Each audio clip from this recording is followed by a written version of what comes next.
Assalamualaikum warahmatullahi wabarakatuh. Kami dari kelompok 8 ingin menjelaskan materi kami mengenai tentang saham. Perkenalkan, nama saya Devri Azwan. Di sini saya ditemani oleh 4 orang teman saya, yaitu ada Jimnarti Febriani, Ilaika Fauzia Abdi Hasibuan, Rendang Dwi Fatona, dan Ceti Sugiyarti Rubis. Tanpa berlama-lama, mari kita ke videonya. Apa itu saham? Saham itu adalah sebuah bukti kepemilikan terhadap sebuah perusahaan. Pernah lihat yang sebuah perusahaan di belakangnya ada kalimat TBK atau bisa diartikan sebagai terbuka? Nah, itu sahamnya bisa dibeli oleh siapa saja.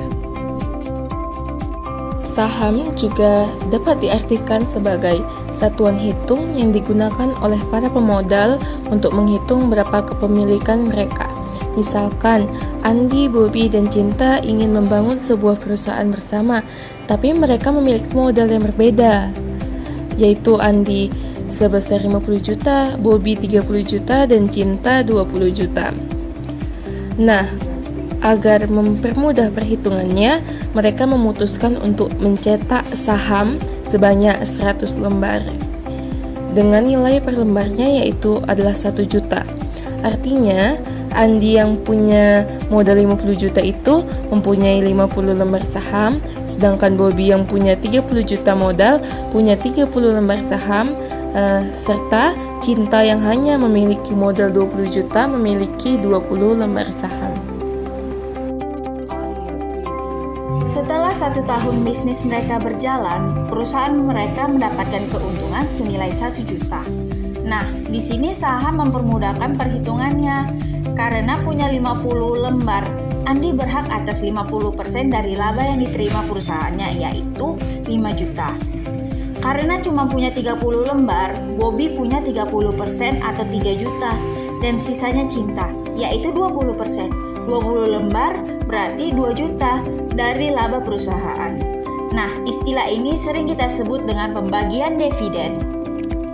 5 tahun berlalu, nilai pribadi perusahaan mereka itu sudah berubah. Nilainya ini bisa diukur dengan melihat harga sahamnya. Harga yang dulunya 1 juta per lembar, sekarang sudah berubah jadi 10 juta per lembar saham. Otomatis modal yang dimiliki oleh ketiga orang tadi juga berubah. Andi yang awalnya punya 50 juta, sekarang sudah punya 500 juta.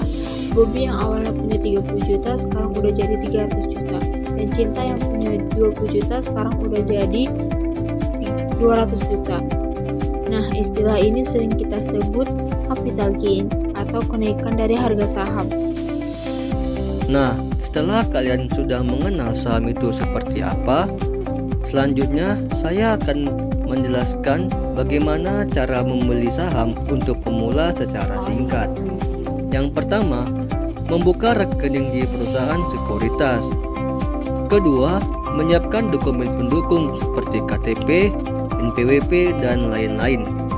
Ketiga, mendownload aplikasi sekuritas yang kamu pilih.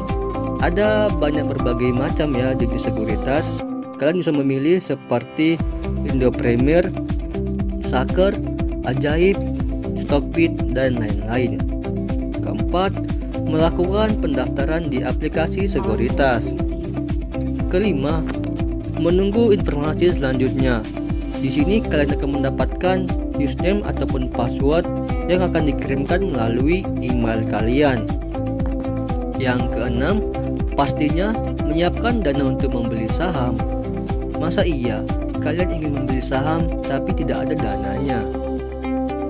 Ketujuh, yang terakhir, menentukan saham yang ingin kalian beli. Nah, selamat, kalian sudah berhasil melakukan pembelian saham.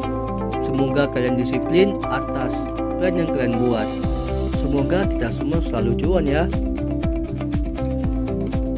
Terima kasih buat teman-teman yang sudah menonton. Sampai jumpa di video selanjutnya.